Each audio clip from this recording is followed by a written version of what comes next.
साथियों नमस्कार, welcome to keywords classes. स्वागत है आपका कीवर्ड क्लासेज में। आज की वीडियो में हम लिक्विडिटी एडजस्ट करने की जो सुविधाएं हैं, ठीक है, उनके बारे में पढ़ेंगे। ठीक है, जो तरलता होती है, फ्लो ऑफ मनी, उनको समायोजित करना या एडजस्ट करने की जो सुविधा फैसिलिटी है उनके बारे में पढ़ेंगे। उसके लिए आपको रेपो रेट पढ़ना है, रिवर्स रेपो रेट पढ़ना है और मार्जिनल स्टैंडिंग फैसिलिटी पढ़ना है। ठीक है, आइए। और फ्रेंड्स, अगर आपको वीडियो अच्छा लगे तो इसको लास्ट तक देखिएगा और अपने दोस्तों को ज़रूर शेयर करिएगा। अगर एक बार सेशन शुरू करें इससे पहले इसको आप एक बार लाइक कर दीजिए फ्रेंड्स। ठीक है, आइए देखते हैं रेपो रेट क्या होता है। ठीक है, रेपो रेट तो सबसे पहले तो ये ब्याज दर है। क्या है? ब्याज दर है, रेपो रेट है। ठीक है, यह रेट है। और अगर पूछता है कभी एग्जाम में कि जो इसके पहले हम वीडियो में देख चुके हैं, CRR देख चुके हैं और SLR देख चुके हैं, तो CRR और SLR में जो R है, R स्टैंड्स विथ R का अर्थ क्या है?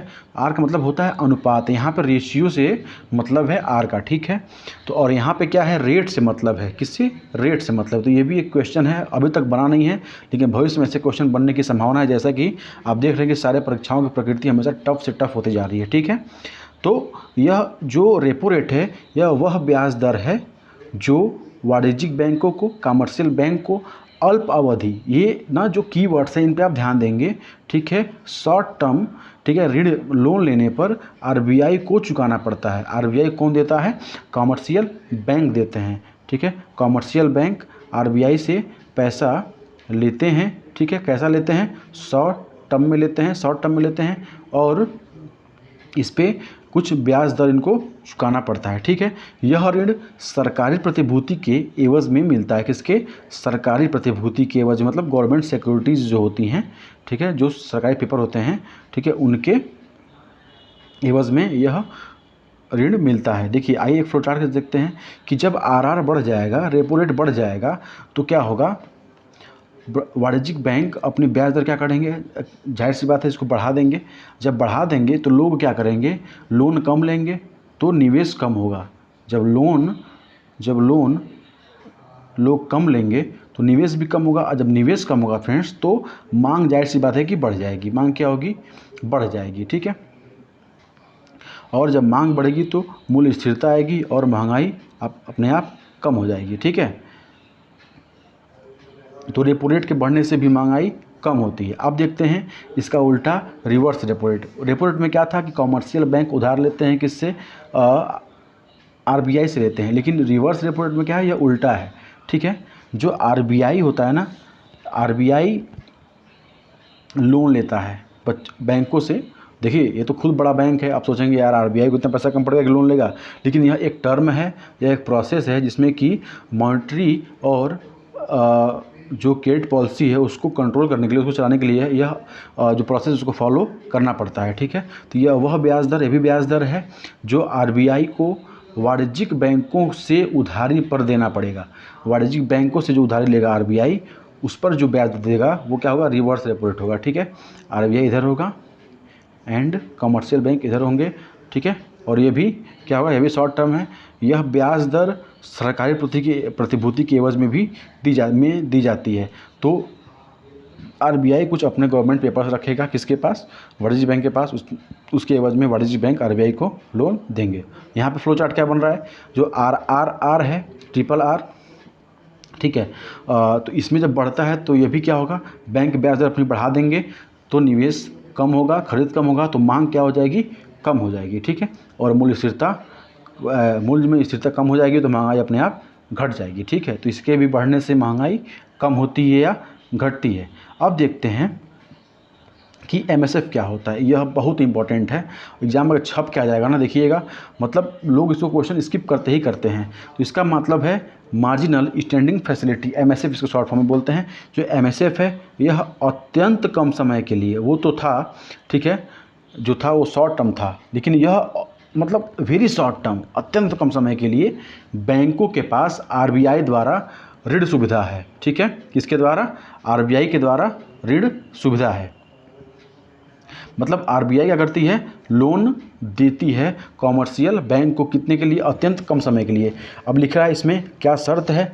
इसमें वाणिज्यिक बैंक एसएलआर की जो प्रतिभूति होती है, एसएलआर का जो पेपर होता है, उसके एवज में ऋण प्राप्त कर सकते हैं। एसएलआर के एवज में ऋण प्राप्त कर सकते हैं, ठीक है। जैसे कि मान लीजिए आप कभी अपना बीमा करते हैं, ठीक है, लाइफ इंश्योरेंस LIC करते हैं, इंश्योरेंस करते हैं, तो आपको अगर लोन चाहिए होता है, ठीक है, तो आप बस इंश्योरेंस के पेपर दिखा देंगे ना अगर, ठीक है, बैंक को, तो बैंक आपको उस इंश्योरेंस के 3 टाइम्स 3 गुना जो इंश्योरेंस का प्राइस है, जो इंश्योरेंस की जो लिमिट है, मान लीजिए कि इंश्योरेंस अगर 1 लाख का है, ठीक है, तो आपको जो बैंक है वह 3 लाख तक का लोन प्रदान करता है, ठीक है। मतलब आपके अमाउंट के 3 गुना, किसके एवज में? इंश्योरेंस पेपर के एवज में। तो यहाँ भी क्या होता है कि जिसमें वाणिज्यिक बैंक एसएलआर की प्रतिभूति के एवज में ऋण प्राप्त कर सकते हैं। इसमें बैंक अपने NDTL का 1%, NDTL अगर नहीं समझ में आया तो पहले वीडियो में हम बता चुके हैं, आप आगे उसको आगे देख लीजिएगा, ठीक है। 1% तक ऋण ले सकते, कितना? अपने NDTL का, अगर NDTL 100% है, ठीक है, तो उसका 1% मतलब 1 रुपया लोन ले सकती है। न्यूनतम कितना है? 1 करोड़, इससे कम लोन नहीं मिलेगा।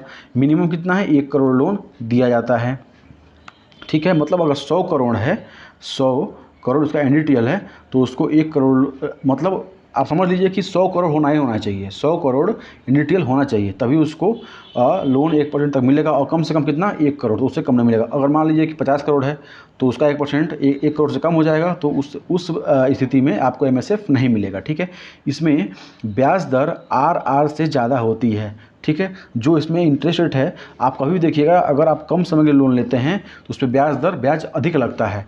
तो यह भी कम समय के लिए है, ठीक है, तो इस पर भी क्या होगा? ब्याज अधिक लगेगा। इसका जो वो बनेगा, चार्ट बनेगा, वो भी सेम ऐसे ही बनेगा।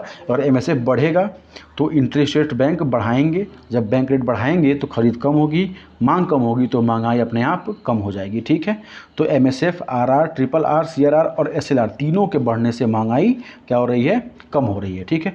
अब एक वर्ड आता है जो कि मार्केट में बहुत प्रचलित है, OMO, ओपन मार्केट ऑपरेशन। इसमें क्या करता है ना कि ये मतलब पूछता है कि ये नोट में लिख लीजिएगा, ये नोट है एक तरह का, ठीक है। इसमें जो RBI है वह सरकारी प्रतिभूतियों, जो गवर्नमेंट सिक्योरिटीज़ है, को मार्केट में बेचती है या खरीदती है। गवर्नमेंट पेपर्स को मार्केट में बेचती है या खरीदती है, उसके लिए टेंडर जारी करती है। RBI टेंडर जारी करती है, किसके लिए? पूछेगा कभी OMO, ओपन मार्केट ऑपरेशन में क्या किया जाता है, तो ये जो डिफरेंस है ये हो गया। कौन करता है? तो RBI करता है। कैसे करता है? तो टेंडर जारी करके करता है। कौन करता है, कैसे करता है और क्या करता है, ये 3 अगर आपको पता है तो आप ओपन मार्केट ऑपरेशन आराम से कर ले जाएंगे। अब होता है बैंक रेट। क्या है? बैंक रेट, ठीक है, बैंक दर, ठीक है। यह RBI चुकाता है कमर्शियल बैंक को, और कमर्शियल बैंक भी RBI को चुकाते हैं, ठीक है, लोन लेने पर। यह क्या है? यह दीर्घ अवधि ऋण है। क्या है? लॉन्ग टर्म लोन है, लॉन्ग टर्म लोन है। यह बिना किसी सरकारी प्रतिभूति के एवज में दिया जाता है। कोई सिक्योरिटी, कोई प्रूफ नहीं चाहिए, आपको लेना है ले जाइए, ठीक है। और यह हमेशा MSF के बराबर होता है। किसके बराबर होता है? MSF के। तो पूछ सकता है कि इनमें से कौन सा ऐसा रेट है जो MSF के बराबर होता है? MSF के बराबर होता है। तो मान लीजिए दे दिया CRR, SLR, RR या RRR या BR, तो कौन सा होता है इसमें MSF के बराबर? BR। बैंक रेट जो होता है वो MSF के बराबर होता है, ठीक है। तो फ्रेंड्स इस वीडियो में हम इतना ही पढ़ेंगे, ठीक है। आगे की वीडियो देखेंगे हम जो तरलता है उसको प्रभावित करने वाले या उसको प्रबंधित करने वाले जो गुणात्मक कारक हैं वह कौन कौन से हैं। अगर आप वीडियो को अच्छा लगा हो तो प्लीज़ लाइक, शेयर, सब्सक्राइब जरूर करिएगा, ठीक है। आपका जो फीडबैक है वो हमारे लिए इम्प्रूवमेंट का काम करेगा फ्रेंड्स, ठीक है। इस वीडियो को समाप्त करते हैं। आपका दिन शुभ हो। Thank you.